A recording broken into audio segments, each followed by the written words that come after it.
Hello everyone, I'm going to be going over research journal number 2. I hope you guys are doing well at home. I hope you guys are safe and healthy. If you guys need anything at all, please do not hesitate to email me. I want to make sure that you guys are doing okay. And if you're struggling, just please don't hesitate to just reach out, and I can assure you I will be understanding and accommodating as necessary. So I'm going to go over this. I am going to bring up some issues that I noticed with research journal number 1.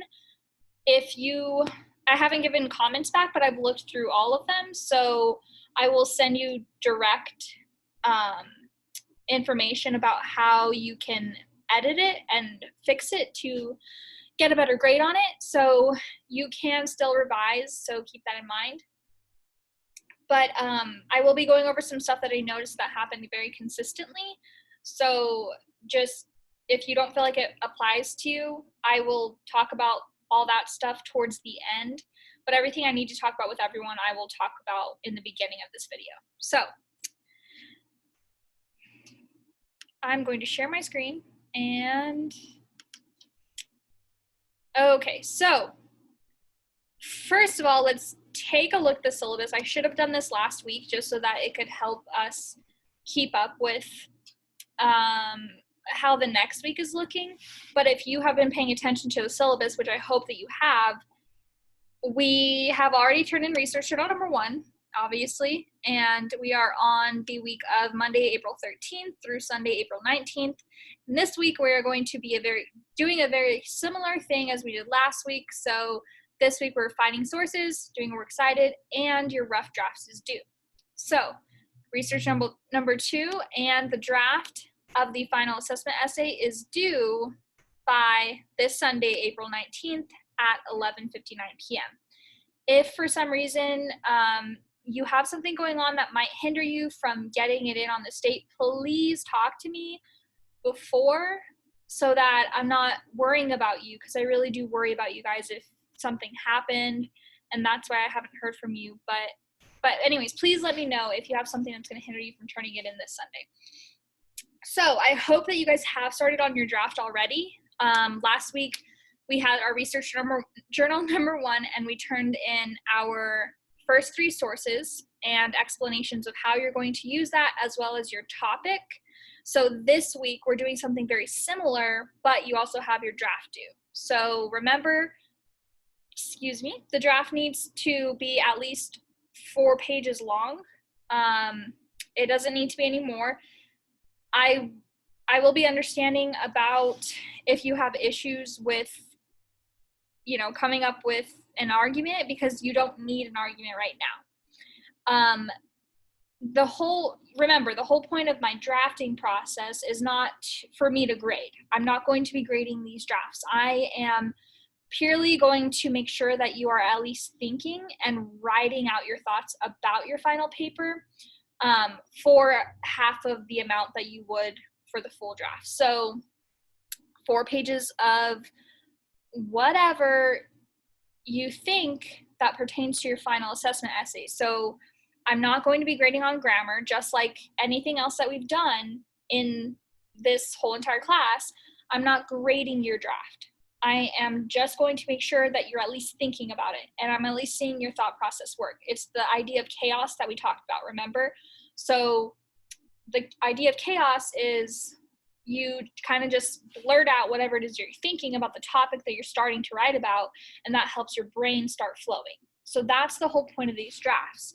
So I need 4 pages of that by this Sunday, along with your research journal number 2. So I'm hoping that some people have already started on that last week because you knew that this was coming up. And the week after that, I know this is really far ahead, but it's going to help us put it into perspective. The week after next week,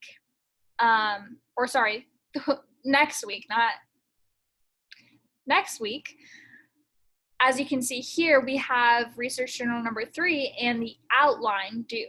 I know that this is the same thing that we did for paper number 2. Some people might say, why is our outline due after our draft? Because the draft is meant, from my perspective, in my class, probably not in other instructors' classes or professors, In my class, the draft is purely for chaos and for you to get your brain flowing. The outline is meant to structure the chaos that you created. So you've written out all your thoughts about it. By this point, you should have an argument going.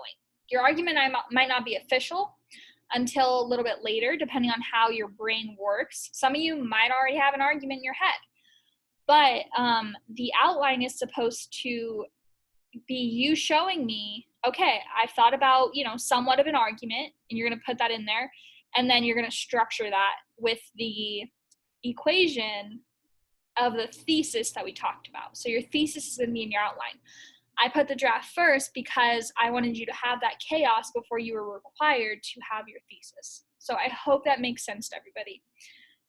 It's definitely different than probably what most professors are going to have you do in future classes, but I hope that if this doesn't work for you, now you know that you don't like that.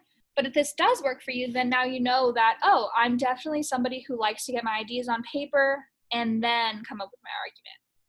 So this is just supposed to help you kind of learn how you are as a writer, because everybody's different.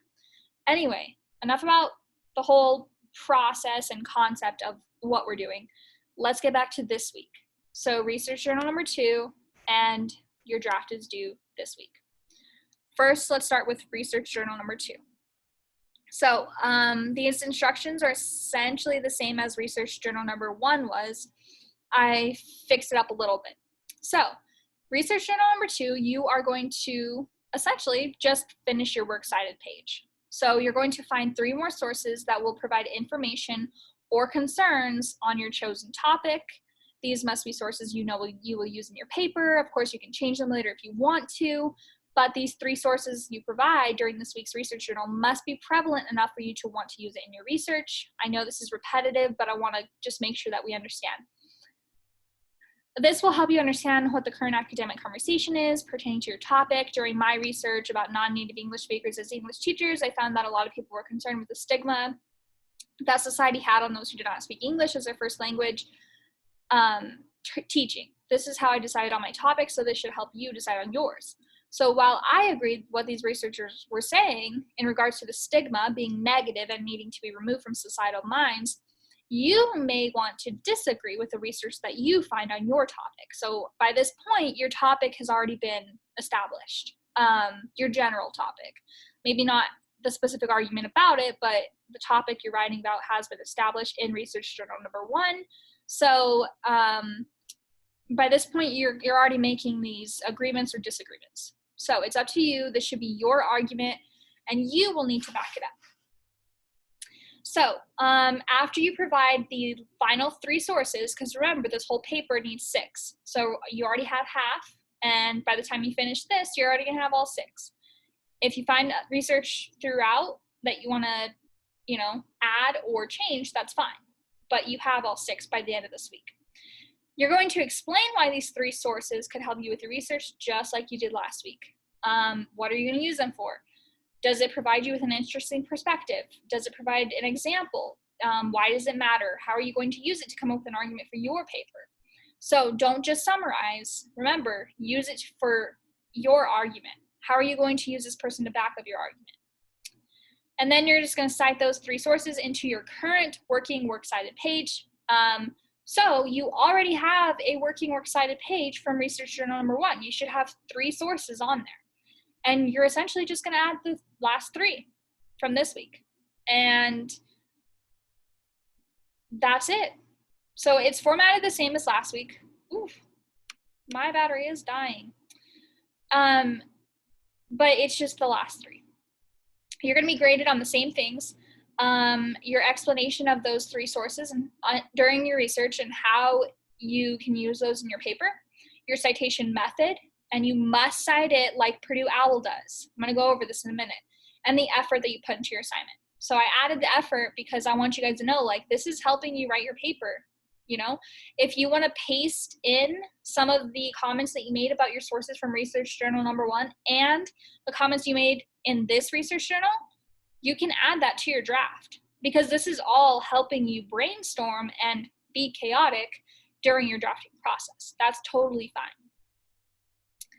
Okay, so I pasted a sample MLA paper and a link to Purdue OWL's webpage, which I will be going over here in a minute. So on the next page of this document, which I'm going to be uploading to Blackboard, I will provide a sample of how your research journal should look when you turn it in on Blackboard. It doesn't need to be exactly like this. If you want to format it differently, that's fine. The only thing you cannot format differently is your works cited page. It should be in a Word document so that the works cited page does not get misformatted when you turn it in. Please do not hesitate to contact me for anything. I put my email right there. Some of you have been reaching out, and I'm really, really happy about that. Some of you haven't, and you've done a lot of things in your research that you shouldn't have done, essentially. But you have time to revise that. So I'm going to give comments, but I need you to be communicating with me so that I can help you. I think it makes it easier if you talk to me. Okay, so this is how your works cited page should look when you finish research journal number 2.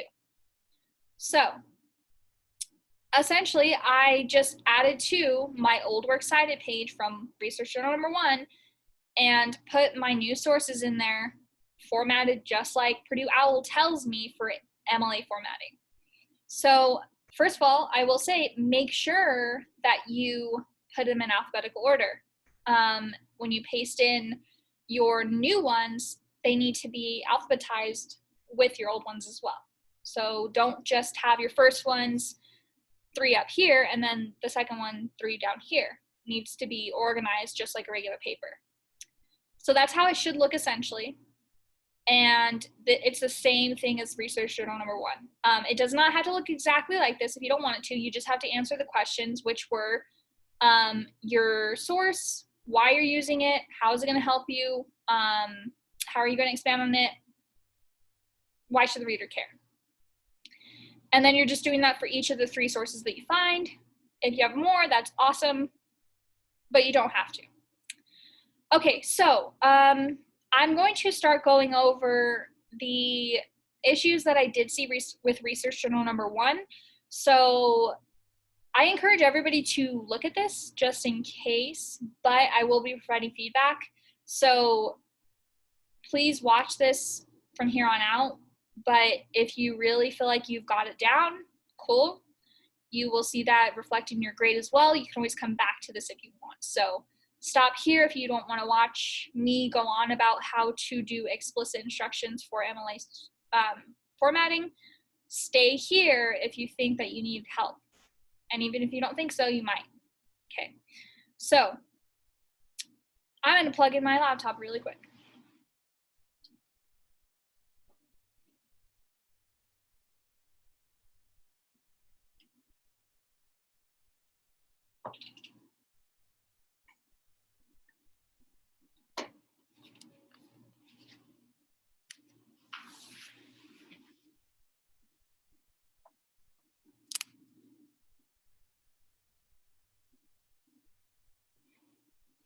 My cat's right here, by the way. Okay, so for the works cited page, I noticed that a few of you are having issues with formatting. So I'm going to go in depth about how to format properly in MLA format according to Purdue OWL, especially for electronic sources, because that's what I've been noticing a lot of you have been using. I really hope that you guys are watching these videos, because if you're not, you're kind of just hurting yourself in that sense.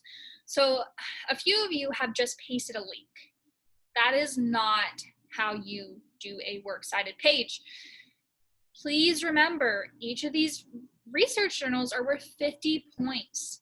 We were going to be doing 3 days a week, an hour, almost an hour each day. So that's 3 hours every week of working on this in class, and we don't have that anymore. So you're going to need to be putting in time. You can't just paste a link and think that you're good to go if you want a good grade. So let's go over the links. It needs to be, first of all, it needs to be a scholarly journal. It needs to be a source that is from a government website. It needs to be something like that, but it cannot be a blog. It cannot be, it probably shouldn't be a .com unless that .com is sharing something from a source that is very trustworthy, or if that website that is .com is trustworthy. I really highly encourage you guys, if you have questions about it, please ask me. But you don't just paste a link. I can tell you that right now. You're supposed to put the author, and it's supposed to be the author, comma, the author's last name, sorry, comma, the author's first name. So that's what I did here. I'm going to be switching back and forth. Sorry for that. Bierman, comma, Judah. It's Judah Bierman. That's their name. But I put their last name, comma, their first name, and then I put a period. We went over this about APA, but works cited on MLA is different. So last name, comma, first name, period. Title in quotes, unless it's a book. Since it's an electronic source, it's probably just an article or a title or something like that. Quote the title with the period on the inside of the quote. And then title of container, which essentially is just the title of the website that you're using or the title of the journal that you're using. And that needs to be in italics because that is the larger source. So anything in quotes is a smaller source, which is the article within the bigger website in italics, or the article within the journal, which is a bigger source. So the title of the article or web page that you're using, and then the title of the website or the journal that you're using in italics. So you can see that here. There's my title in quotes. This is the journal, Science Fiction Studies, and I put that in italics. Okay, so sometimes you might have other contributors, like maybe it was translated by somebody. I think for most of you guys, you don't have that, but if you do, it needs to be in there. So you put the journal, such as Science Fiction Studies, and then you put a comma. And this comma is going to be followed by a version or edition, and a number, a volume, or something else. So this one I got from a journal. So I put Science Fiction Studies, that's the journal, in italics, comma, volume, so that's VOL period, 2, and then another comma, because I'm going to talk about number, NO period 3. Okay? So that's what this is talking about here, according to Purdue OWL. Volume and or number. Comma, publisher, because if you got this from a larger book, maybe it was just a chapter in a book, or maybe it was an article within a book, you're going to put the name of the book, or sorry, the publisher. So this one didn't have that. This one was different. But let's see. I don't have, oh, I do actually. This one talks about HarperCollins Publishers Incorporated. So if it doesn't qualify within your source, you don't have to put it. So if there's no publisher, you don't have to put it. But if there is a publisher, you need to put it. So for a website, you probably don't have a publisher. You probably just have the author, the title of the web page, that's definite, and then you're going to follow by the publication date. So what date was this published? Sometimes they don't have a date, but if they're an academic source, usually they do. So you're going to put that. It might have location, like if the book was published in a certain place and they have some other contributors, so on and so forth, but typically that's not going to be something that you're going to be using. This whole entire web page, which I pasted into the instructions, discusses in depth how to use certain sources that are electronic within your paper. So I really encourage you to go through this web page that I pasted up here. Citing an entire website. If you're doing the whole entire website, like if I'm going to cite Purdue OWL, it's going to be different. If you're just doing a page, it's going to be different. It's going to be the author, last name, comma, first name, the page name, how to make vegetarian chili. That's the page name that they're talking about. How is the website. So Susan Lundman wrote an article called How to Make Vegetarian Chili on eHow. And then this person put a comma after putting eHow, the title of the website, and then put the link right here next to it. And then she put a period and put, he or she put a period and put accessed 6 July 2015. So you need an access date if it's a link. You need to say, when's the last time you accessed this? You can put today if that's the day that you remember accessing it. You might be doing an ebook, which is going to be different. You might be doing an image, probably not for this specific assignment. More than likely, if you're using a scholarly source, you're going to be using an article in a web magazine. Okay, so this is the most important source that you're probably going to be using, so pay attention. Last name, comma, first name, quote, title of the article. Okay, so this title is 10 tips on writing the living web. The place that this web magazine came from is A List Apart for people who make websites. So Mark Bernstein wrote an article in A List Apart for people who make websites, that's the journal name, it was published on August 16th, 2002, and then we have the link, and then we have the access date. You also could be using an article in an online scholarly journal, which actually those are very much probably the most likely ones that you're going to be using. So this one's essentially the same, but you have a volume and you have a number. Volume 6, number 2, 2008, link, access on this date. Okay, so I know that's very repetitive, but you need to be paying attention to how you're doing this. So you need to have the author in it. You need to have the title of the work that they have, and you need to put that in quotations, and then you need to put the title of the work that they were published in, if that's something that happened, in italics. And then you need to put other information as necessary. So I know that this is a lot. I know it's confusing, but you need to give it a shot. You can't just paste in a link. That's not how this works. We need to make sure that we're at least trying to figure it out. So if you have any questions, please let me know. I'm willing to help you. I want you to get a good grade. But yeah, so that's the main issue that I noticed, was people were not actually putting in the effort to find out where the source is coming from. The whole point of a works cited page is for your readers to know where can they find the information that you're discussing here. And you need to make sure that it's double spaced, the whole entire thing. Make sure before and after is at 0. Make sure that you're using all the quotes in the italics as necessary, and make sure that you are using a hanging indent. I showed you guys how to do that last time.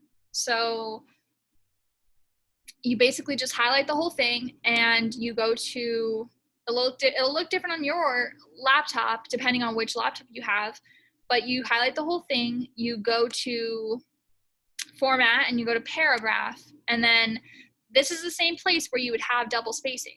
You click on, you see how the indentation should be 0, 0, the spacing should be 0, 0, and then up here in the indentation, there's special, and you make it hanging.